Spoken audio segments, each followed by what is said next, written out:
জাতীয় শহীদ সেনা দিবস আজ। পিলখানা হত্যাকাণ্ডে শেখ হাসিনা ও মঈন ইউ জড়িত, অভিযোগ স্বজনদের। তখনকার গোয়েন্দা প্রধানদের বিচার দাবি।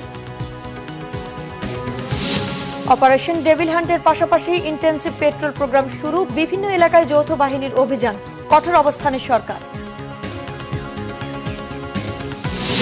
শুক্রবার আত্মপ্রকাশ করবে জাতীয় নাগরিক কমিটি ও বৈষম্য বিরোধী ছাত্রদের নতুন দল। রাজনৈতিক ও জুলাই বিপ্লবের শরিকদের অনুষ্ঠানে আমন্ত্রণ।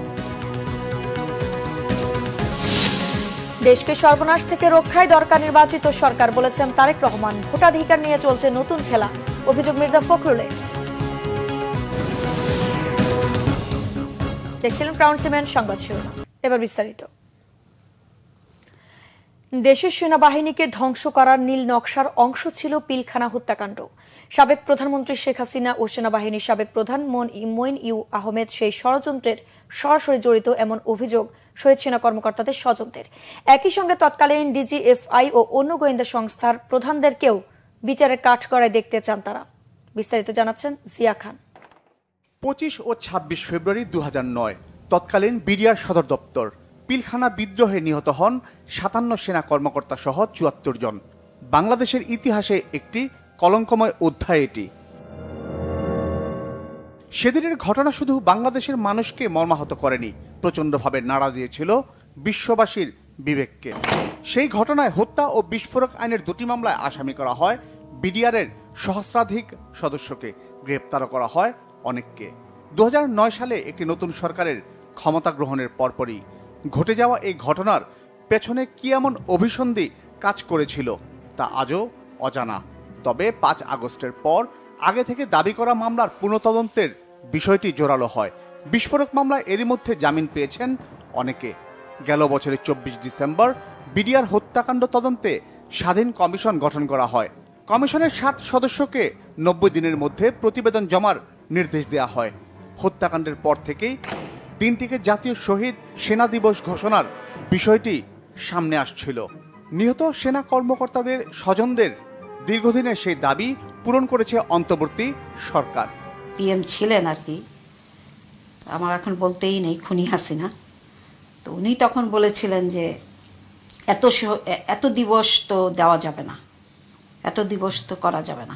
আমরা চাচ্ছিলাম সমস্ত দেশের মানুষ জানুক ওনারা শহীদ হয়েছেন, একটা পৃথিবীতে একটা, বাকিটা তো আল্লাহ জানেন যে আল্লাহ কাকে শহীদ হিসাবে কবুল করবেন, সেটা দোয়া তো আমরা করি। ফেব্রুয়ারি মাস এলেই হত্যার নেপথ্যে কারা, সে প্রশ্নটি ফিরে আসে বারবার। পিলখানা হত্যাকাণ্ডটি ছিল আমাদের সশস্ত্র বাহিনী আমাদের সার্বভৌমত্বকে ধ্বংস করে এদেশে ফ্যাসিজম কায়েমের একদম সফল সূচনা ছিল এটা। আসল ঘটনা জানতে চাই, বিচার চাই, যে বিচারটা যত দ্রুত, 16 বছর অনেক দেরি হয়ে গেছে।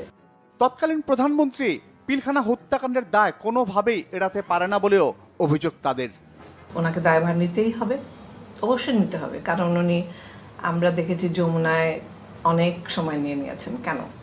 খুনি হাসিনা যদি হুকুমও দেয়, সে হুকুম দিয়েছে ঠিক আছে, কিন্তু আপনার ভিতরে তো একটা আছে, আপনি একটা একটা চিফ, আপনি হলো সমস্ত অফিসারদের বাবা, আপনার কি কোনো ভূমিকা নাই?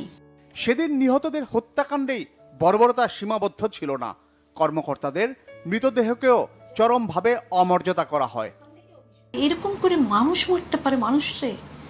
একটা না তো, একটা মানুষের তো ভাই একটা গুলি যথেষ্ট, ভাই একটা গুলি যথেষ্ট। তাকে, ওকে তো আপনার মনে করেন 8টা গুলি করছে এবং বেরোনেট দিয়ে খোঁচাইছে, কেন ভাই?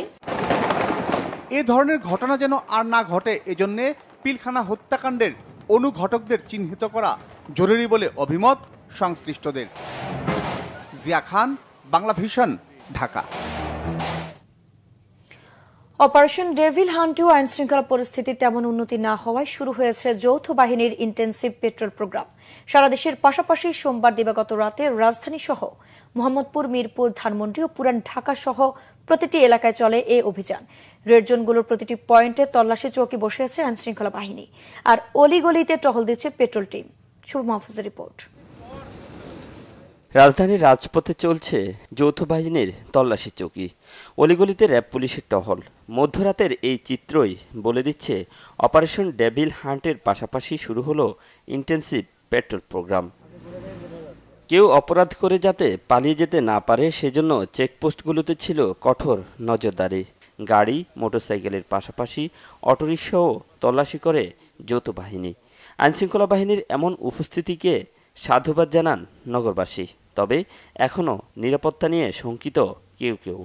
আইনশৃঙ্খলা বাহিনী যেটা করছে সেটা ওনাদের অ্যাপ্রিসিয়েট করি যে এই জিনিসটা আমাদের আরও আগে হওয়া উচিত ছিল। আমাদের যারা কাজকর্ম করে বা ব্যবসা বাণিজ্য করে এদের নিরাপত্তার জন্য এই অভিযানটা অবশ্যই প্রয়োজন আছে। আমরা আসলে সংখ্যা মুক্ত না, আমরা না পারতে বের হইছি। আমাদের একদম ক্লোজেস্ট ফ্রেন্ডের বিয়ে ছিল বলে আমরা বের হইছি এবং খুব রিস্ক নিয়ে বের হইছি। নগরবাসীর নিরাপত্তার জন্য সব ধরনের প্রস্তুতির কথা জানান আইনশৃঙ্খলা বাহিনীর সদস্যরা। সম্প্রতি ঘটে যাওয়া অপরাধীদের ধরতে বিশেষ অভিযানের কথাও জানান তারা। সামগ্রিক যে আপনি আইনশৃঙ্খলা পরিস্থিতির কথা বলেন, যে কোনো সময় থেকে অত্যন্ত চমৎকার। আমরা প্রিভেন্টিভ মেজার হিসেবে টহল সহ চেকপোস্ট এইগুলোতে স্থাপন করেছি, পাশাপাশি আমাদের আভিযানিক কার্যক্রম চলমান আছে। তো আশা করি মানুষের যে আস্থাটা হারিয়ে গিয়েছিল এই আস্থাটা আবার ফিরে আসবে, স্পেশালি র্যাবের উপর এবং অন্যান্য আইনশৃঙ্খলা বাহিনীর উপর। রবিবার রাতে রাজধানীর বনশ্রী ও মোহাম্মদপুরে ঘটে যাওয়া দুটি ছিনতাই ও গুলির ঘটনায় নড়েচড়ে বসে সরকার। এরপরে র্যাব, পুলিশ ও কাউন্টার টেরোরিজম ইউনিট মিলে শুরু হয় বিশেষ এই টহল অভিযান। শুভ মাহফুজ, বাংলা ভিশন, ঢাকা। এর আগে আইন শৃঙ্খলা পরিস্থিতির উন্নয়নে কম্বাইন্ড অপারেশন ও টহল চলবে বলে জানিয়েছে প্রধান উপদেষ্টা প্রেস সচিব শফিকুল আলম। সচিবালয় স্বরাষ্ট্র মন্ত্রণালয়ের কোর কমিটির সভা শেষে এই কথা জানান তিনি। প্রেস সচিব বলেন, রাজধানী সহ দেশের যেসব জায়গায় পরিস্থিতির অবনতি হয়েছে সেখানে টহল ও চেকপোস্ট বাড়ানো হবে। জানান, অন্তর্বর্তী সরকার উদ্বিগ্ন বলেই দ্রুত ব্যবস্থা নেওয়ার চেষ্টা করছে। কক্সবাজারে বিমান বাহিনীর ঘাঁটিতে হামলা প্রসঙ্গে জানতে চাইলে প্রেস সচিব বলেন, পূর্ণাঙ্গ তথ্য পাওয়ার পরে এ বিষয়ে সিদ্ধান্ত হবে। এই সময় স্বরাষ্ট্র উপদেষ্টা বলেন, আইন শৃঙ্খলা পরিস্থিতি ইতিবাচক হলেও বেশ কয়েকটি ঘটনা দৃশ্যমান হয়েছে। এ বিষয়ে আইন শৃঙ্খলা বাহিনীকে নির্দেশনা দেওয়া হয়েছে জানিয়ে উপদেষ্টা বলেন, রাত থেকে পদক্ষেপ দৃশ্যমান হবে। আবরার ফাহাদ হত্যা মামলায় ফাঁসির দণ্ডপ্রাপ্ত আসামি মুনতাসির আল জেমির কারাগার থেকে পালিয়ে যাওয়ার ব্যাপারে বুয়েট শিক্ষার্থীরা বলেছেন, স্বরাষ্ট্র মন্ত্রণালয় ও জেল কর্তৃপক্ষ কোনোভাবেই দায় এড়াতে পারে না। সোমবার রাতে বুয়েট ক্যাম্পাস থেকে আবরার ফাহাদ হত্যাকাণ্ডের ফাঁসির দণ্ডপ্রাপ্ত আসামি জেমির জেল থেকে পলায়নের বিরুদ্ধে প্রতিবাদে মিছিল বের করেন বুয়েট শিক্ষার্থীরা। পরে সেটি ঢাকা বিশ্ববিদ্যালয়ের রাজু ভাস্কর্যে এসে শেষ হয়। মিছিল পরবর্তী সমাবেশে শিক্ষার্থীরা অবিলম্বে পলাতক জেমিকে গ্রেফতারের দাবি জানান। জেমির পালানোর ঘটনায় কারা জড়িত তাদের শনাক্ত করতে হবে বলেও দাবি করেন তারা। এ সময় আবরার ফাহাদের ছোট ভাই আবরার ফায়াজ প্রশ্ন করেন, ফাঁসির দণ্ডপ্রাপ্ত জেমি আদৌ কি 6 তারিখে পালিয়েছে নাকি পরে পালিয়েছে, কারা জড়িত সে বিষয়টি সরকারের পক্ষ থেকে পরিষ্কার করতে হবে। একজনের হচ্ছে যাবজ্জীবন আছে, তার ক্ষেত্রে আইনজীবী দেয় নাই, আর 3 জন হচ্ছে আগে থেকে পলাতক ছিল। তো তখন আর কি আরেকজনের ব্যাপারে যখন জানতে চাওয়া হয় তখন আর কি রাষ্ট্রপক্ষ থেকে বলা হয় যে হচ্ছে যে সে হচ্ছে 5 আগস্টের পরে পালিয়ে গেছে। তো এই জিনিসটা তখন হচ্ছে আব্বু উপস্থিত ছিল বা আমাদের পরিবারের সদস্য যারা উপস্থিত ছিল কোর্টে, তারা সেখান থেকে জানতে পারে। বেপরোয়া ছিনতাই রাজধানী ঢাকাকে রীতিমতো এক আতঙ্ক নগরী করে তুলেছে। চরম নিরাপত্তাহীনতায় নগরবাসী। ছিনতাইয়ের শিকার ভুক্তভোগীরা দিচ্ছেন ঘটনার লোমহর্ষক বর্ণনা।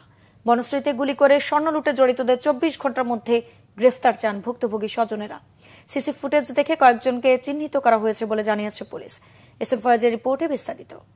রাজধানীর বনশ্রীতে এভাবে ফিল্মি স্টাইলে গুলি, স্বর্ণ ও নগদ টাকা লুট। নিজ বাসার সামনেই ছিনতাইয়ের শিকার স্বর্ণ ব্যবসায়ী মোহাম্মদ আনোয়ার দিলেন ভয়ঙ্কর সেই বর্ণনা। 3টে হুন্ডায় আমাকে রাউন্ড করে ঘুরে ফেলেছে।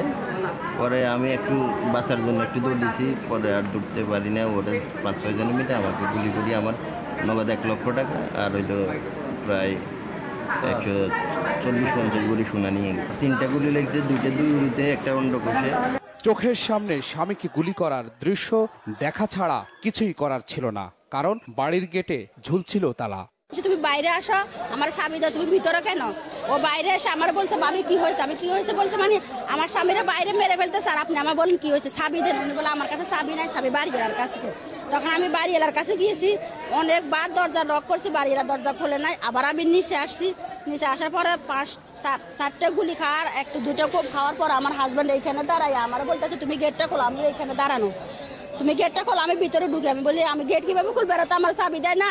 ওই ভাবি আসিয়ে বলছে চাবি দাও, চাবি দাও, চাবি দাও। আমরা ঘরে ঢুকছি যে তো আমি চাবি কোথায় পাবো? তো এখানে যদি এগুলো আগেই পরিকল্পনা ছিল, উনি যখন নক করছে তখনই ওনাকে ঘিরে ফেলা হয়েছে 3টা হুন্ডা দিয়ে। 3টা হুন্ডা দিয়ে ঘিরে ফেলা হয়েছে, তারপর তার লেকে শুট করছে, লেকে শুট করার পরে সে পড়ে গেছে। এমন ঘটনায় ক্ষোভে ফেটে পড়েন এলাকাবাসী। সড়ক অবরোধ করে সন্ত্রাসীদের ধরতে দিয়েছেন 24 ঘন্টার আলটিমেটাম।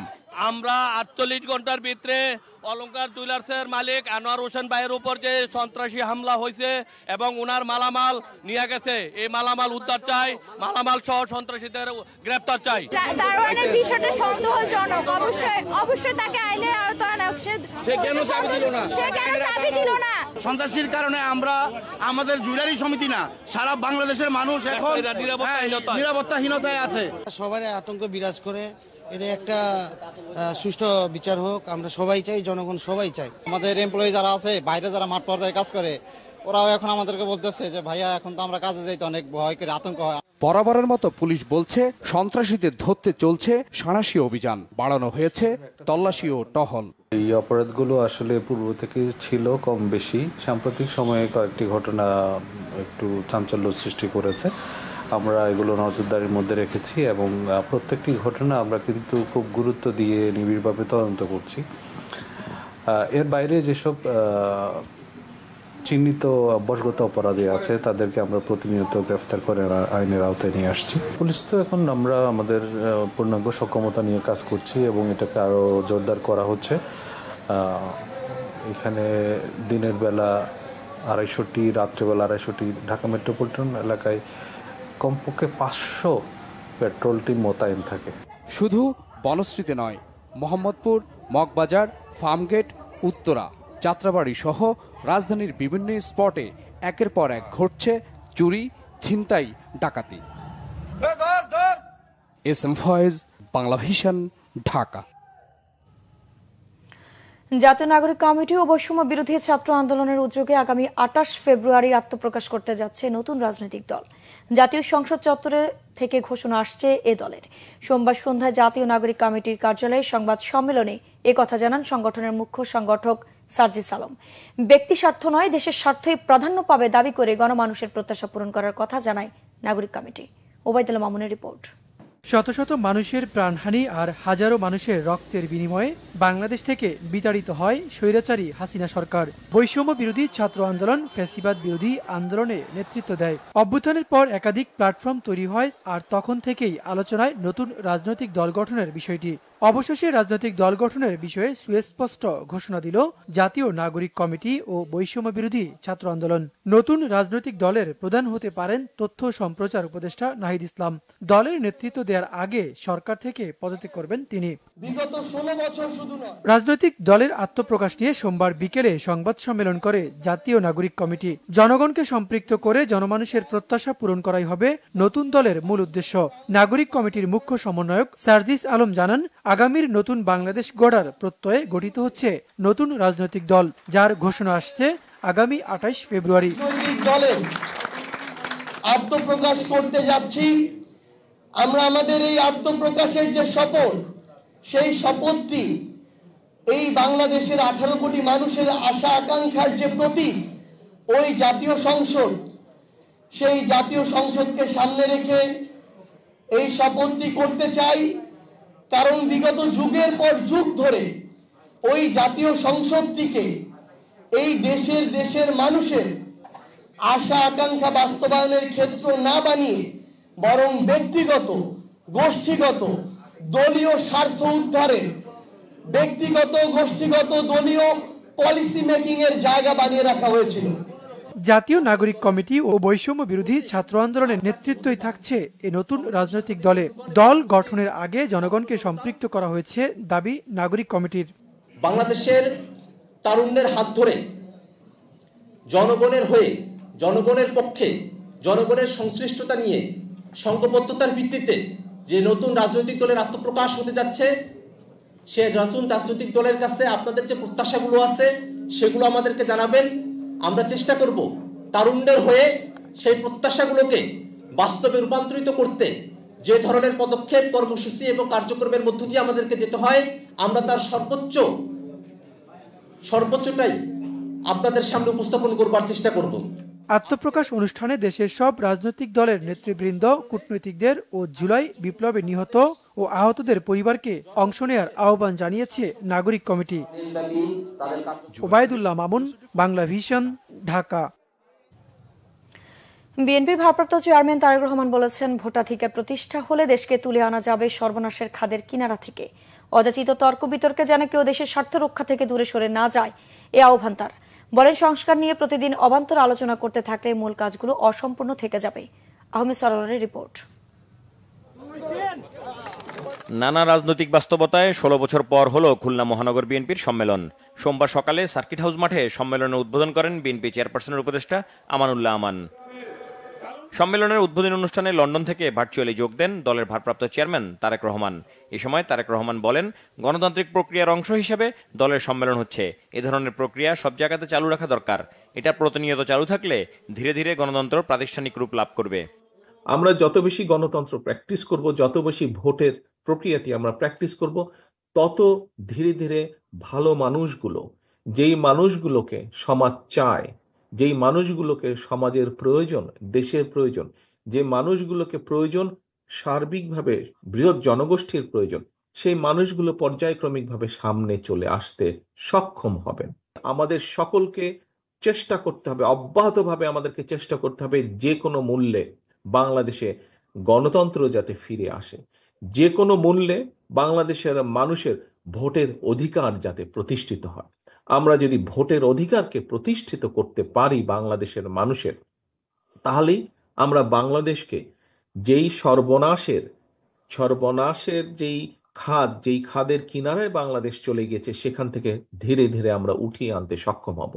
তারেক রহমান বলেন, রাষ্ট্রকে পুনর্গঠন করতে অনেক কাজ এখনো বাকি, সেগুলো করতে হবে। দেশের মানুষ তাকিয়ে আছে বিএনপির দিকে। এটি রাজনীতির একটি অংশ। বিভিন্ন বিষয়ে আলোচনা হবে, তর্ক হবে, বিতর্ক হবে। তবে আমাদেরকে খেয়াল রাখতে হবে, আমরা তর্ক বিতর্ক করতে গিয়ে দেশে এমন পরিস্থিতির উদ্ভব যাতে না হয়, যাতে করে সেই স্বৈরাচার হোক অথবা এমন কেউ হোক যারা বাংলাদেশের ভালো চায় না, এমন কেউ সুযোগ পেয়ে যাক। আমাদেরকে সতর্ক থাকতে হবে যে আমরা অযাচিত তর্ক বিতর্ক করে জনগণ এবং দেশের স্বার্থ রক্ষা থেকে যাতে দূরে সরে না যায়। আমাদের সামনে অনেক কাজ আছে। কাজগুলো করতে হলে দেশের মধ্যে আমাদেরকে স্থিতিশীলতা আনতে হবে। সংস্কারের কথা বলেছি, কিন্তু সংস্কার নিয়ে যদি আমরা প্রতিনিয়ত শুধু অবান্তর আলোচনা করতে থাকি, তাহলে আমাদের যে মূল কাজগুলো, অর্থাৎ দেশের মানুষের সমস্যার সমাধান করা, এই কাজগুলো আমাদেরকে করতে হবে। এই দেশকে যদি আমাদেরকে গড়ে তুলতে হয়, আমাদের হয়তো অনেক সীমাবদ্ধতা ছিল, আমরা অনেক কিছু করতে চেয়েও হয়তো অনেক কিছু করতে পারিনি। কিন্তু আমি বিশ্বাস করি, আমরা যদি আমাদের সীমাবদ্ধতার কথাগুলো জনগণের কাছে সঠিকভাবে তুলে ধরতে সক্ষম হই, নিশ্চয়ই ইনশাল্লাহ জনগণ আমাদেরকে আবার সুযোগ দিবে। দেশ পুনর্গঠনে দলের সকল নেতাকর্মীকে তৈরি থাকতে বলেন বিএনপির ভারপ্রাপ্ত চেয়ারম্যান। খুলনা মহানগরীতে আহমেদ সরোয়ার, বাংলা ভিশন, ঢাকা। নির্বাচন নিয়ে নতুন খেলা শুরু হয়েছে বলে অভিযোগ করেছেন বিএনপি মহাসচিব মির্জা ফখরুল ইসলাম আলমগীর। সরকার পরিবর্তন হলেও এখনো কোনো বিএনপি নেতাদের মিথ্যা মামলা প্রত্যাহার হচ্ছে না, প্রশ্ন তার। ধামরাই প্রতিনিধি লোকমান হোসেনকে সাথে নিয়ে বিস্তারিত জানাচ্ছেন সিকান্দার রিমান। ছবি তুলেছেন জাহাঙ্গীর আলম। নিত্য প্রয়োজনীয় পণ্যের দাম সহনীয় রাখা, আইন শৃঙ্খলা পরিস্থিতি উন্নতির দাবি, দ্রুত নির্বাচনী রোডম্যাপ ঘোষণা এবং পতিত ফ্যাসিবাদের নানা চক্রান্ত মোকাবেলার জনদাবিতে এবার ঢাকা জেলার ধামরাই এলাকায় সমাবেশ করেছে বিএনপি। বিএনপি মহাসচিব মির্জা ফখরুল ইসলাম আলমগীর আবারও অভিযোগ করলেন, আওয়ামী লীগ সরকার কারাগারে স্লো পয়জনিং এর মাধ্যমে বেগম খালেদা জিয়াকে হত্যা চেষ্টা করেছিল। আমাদের সেই মামলাগুলো এখনো শেষ হয় নাই, আমরা এখনো কোর্টে যাই, আমাদেরকে হাজিরা দিতে হয়। শাপলা চত্বরে আমাদের আলেমদেরকে, এতিমদেরকে নির্বিচারে হত্যা করার কথা আমরা ভুলে যাই নাই। আমরা ভুলে যাই নাই জামাত ইসলামের নেতাদেরকে ফাঁসি দেওয়ার কথা। আমরা ভুলে যাই নাই আমাদের নেতা সালাউদ্দিন কাদের চৌধুরী সাহেবকে ফাঁসিতে ঝুলানোর কথা। কোন অপরাধ ছিল না তাদের একটাই অপরাধ ছিল যে তারা গণতন্ত্র চাইতো, অধিকার চাইতো। রাষ্ট্রের সমস্ত ব্যবস্থাটাকে ধ্বংস করেছে। তামাশা, ভোটের তামাশা, গণতন্ত্রের তামাশা, এই তামাশা আমাদেরকে দেখিয়েছে এই শেখ হাসিনা। বিএনপি মহাসচিবের অভিযোগ, জাতিকে ধ্বংস করার চক্রান্ত করেছিল শেখ হাসিনা। ধর্ম, কৃষ্টি, সংস্কৃতি ধ্বংস করে দেশ বিক্রির চক্রান্ত করেছিল পালিয়ে যাওয়া প্রধানমন্ত্রী। নির্বাচন নিয়ে নতুন খেলা শুরু হয়েছে বলে মন্তব্য করেন মির্জা ফখরুল। কিছু কিছু মানুষ বলছে যে জাতীয় সংসদ নির্বাচনের আগে স্থানীয় সরকারের নির্বাচন হতে হবে। আমাদের অভিজ্ঞতা আছে, সরকার যদি জনগণের প্রতিষ্ঠিত না হয় এবং সেই দেশে যদি শান্তি শৃঙ্খলা ফিরে না আসে, তাহলে এমনিতেই এই স্থানীয় সরকার নির্বাচনে নিয়ন্ত্রণ করা সম্ভব হয় না। আজকে আমি জানি না এই সরকার কি জেনে শুনে একটা দেশে একটা নৈরাজ্য সৃষ্টি করতে চান অথবা একটা গৃহযুদ্ধ করার দিকে যেতে চান, আমি জানি না। সোশ্যাল মিডিয়াতে, সামাজিক গণমাধ্যমে বিএনপির বিরুদ্ধে বিষোদ্গার করছে। আরে 15 বছর আমরা লড়াই করলাম, আমাদের 60 লক্ষ মানুষের বিরুদ্ধে মিথ্যা মামলা হলো, আমাদের 20,000 মানুষকে হত্যা করা হলো, 700 মানুষকে গুম করে দেওয়া হলো, সেটার দিকে কারো কোনো খেয়াল নেই। বিএনপি যেন কিছুই করে নাই। সমস্ত রাজনৈতিক দলগুলোকে আহ্বান জানাতে চাই যে আসুন আজকে পারস্পরিক কাদা ছোড়াছুড়ি না করে আমরা সবাই ঐক্যবদ্ধ হয়ে দেশটাকে, জাতিকে যে সুযোগ আমরা পেয়েছি সেটাকে কাজে লাগাই। মির্জা ফখরুল ইসলাম আলমগীর জানান, চাঁদাবাজ দখলদারদের জায়গা নেই বিএনপিতে, আওয়ামী লীগেরও ঠাঁই নেই শহীদ জিয়ার দলে। একদিকে রাষ্ট্র কাঠামোর সংস্কারে দেশব্যাপী 31 দফার কর্মশালা চলছে, আর অপরদিকে সারা বাংলাদেশে যে অরাজকতা চলছে, নৈরাজ্য চলছে এবং দ্রব্যমূল্যের ঊর্ধ্বগতি সহ আইন শৃঙ্খলা পরিস্থিতির অবনতির প্রতিবাদে এ জাতীয় সমাবেশ করছে বাংলাদেশ জাতীয়তাবাদী দল বিএনপি। দলটির নেতারা বলছেন, যত দ্রুত অবাধ, সুষ্ঠু ও গ্রহণযোগ্য নির্বাচন বাস্তবায়িত হবে তত দ্রুত এ জাতীয় সংকট কেটে যাবে। সিকান্দার রেমান, বাংলা ভিশন, ধামরাই, ঢাকা। দেশের আইন শৃঙ্খলা যেখানে এখনো ঠিকমতো রক্ষা করা যাচ্ছে না, সেখানে একটি দল স্থানীয় সরকার নির্বাচন নিয়ে মশকরা করতে এসেছে বলে মন্তব্য করেছেন বিএনপির আন্তর্জাতিক বিষয়ক কমিটির সদস্য ইঞ্জিনিয়ার ইশরাক হোসেন। ওয়ারী থানা আয়োজিত রাষ্ট্র কাঠামো সংস্কারে 31 দফা কর্মশালায় তিনি একথা বলেন। ইঞ্জিনিয়ার ইশরাক হোসেন বলেন, একদিকে বলছে সংস্কার ছাড়া জাতীয় নির্বাচন হবে না, অন্যদিকে স্থানীয় সরকার নির্বাচন চাচ্ছে। এই দুরভিসন্ধি কোনোভাবেই সফল হতে দেওয়া হবে না। বিএনপির এই নেতা বলেন, 5 আগস্টের পরে একটি বিশেষ রাজনৈতিক দল আন্দোলনের কৃতিত্ব নেয়ার জন্য তৎপর, অথচ তারা ছাত্রলীগের বেশ ধরে রাজনীতি করেছে। একক কৃতিত্ব দাবি করে তারা নিচু মনের পরিচয় দিয়েছে। খুনি হাসিনা ক্ষমতায় এসে 25 ফেব্রুয়ারি পিলখানায় চৌকস সেনাবাহিনী সদস্যদের হত্যা করেছে বলে অভিযোগ তার। এই ঘটনার সাথে জাহাঙ্গীর কবির নানক, শেখ সেলিম, ফজলে নূর তাপস সহ শেখ পরিবারের অনেকে জড়িত। তাদের সর্বোচ্চ শাস্তি নিশ্চিতের দাবিও জানান ইঞ্জিনিয়ার ইশরাক হোসেন। বিশেষ রাজনৈতিক দল তারা তৎপর হয়ে গেল কিভাবে তারা এটা পুরোপুরি কৃতিত্ব নিয়ে নেবে, অথচ তারা কিন্তু খুনি হাসিনার আওয়ামী লীগ ছাত্রলীগের বেশ ধরে গত 16 বছর রাজনীতি করেছে। এখন তারা এসে বলতে চায় তারা সব কৃতিত্ব নেওয়ার দাবিদার। তারা এখনো ষড়যন্ত্র করছে। তারা বলছে যে এখন নাকি স্থানীয় সরকার নির্বাচন তারা চায়। বাংলাদেশের আইন শৃঙ্খলা রক্ষায় তো ঠিক মতো করা হয় না, এখনো চাপাতি দিয়ে রাতের বেলা ছিনতাই হচ্ছে, ডাকাতি হচ্ছে, আর আপনারা আসছেন স্থানীয় সরকার নির্বাচনে মশকরা করতে আমাদের সাথে। আপনারা একদিকে বলেন সংস্কার ছাড়া জাতীয় নির্বাচন হবে না, আবার এইদিকে আপনারা স্থানীয় সরকার নির্বাচন চাচ্ছেন।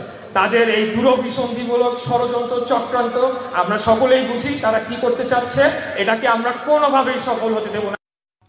সংবাদ শেষ করব ক্রাউন সিমেন্ট শিরোনামগুলো আরেকবার জানিয়ে। জাতীয় শহীদ সেনা দিবস আজ। পিলখানা হত্যাকাণ্ডে শেখ হাসিনা ও মঈন ইউ জড়িত, অভিযোগ স্বজনদের। তখনকার গোয়েন্দা প্রধানদের বিচার দাবি। অপারেশন ডেভিল হান্টের পাশাপাশি ইন্টেন্সিভ পেট্রোল প্রোগ্রাম শুরু, বিভিন্ন এলাকায় যৌথ বাহিনীর অভিযান, কঠোর অবস্থানে সরকার। শুক্রবার আত্মপ্রকাশ করবে জাতীয় নাগরিক কমিটি ও বৈষম্য বিরোধী ছাত্রদের নতুন দল। রাজনীতিক ও জুলাই বিপ্লবের শিরকদের অনুষ্ঠানে আমন্ত্রণ। দেশকে সর্বনাশ থেকে রক্ষায় দরকার নির্বাচিত সরকার, বলেছেন তারেক রহমান। ভোটাধিকার নিয়ে চলছে নতুন খেলা, অভিযোগ মির্জা ফখরুলের। দর্শক ছিল এখনকার মতো, পরের সংবাদ সকাল 10টায়। এর আগে 9টায় রয়েছে নিউজ টপ 10। এছাড়া বাংলা ভিশন সংবাদ ও সংবাদ সংশ্লিষ্ট অনুষ্ঠান দেখতে ভিজিট করুন www.bbnews24.com ও facebook.com/banglavisionnews এবং সাবস্ক্রাইব করুন youtube.com/banglavisionnews। ধন্যবাদ।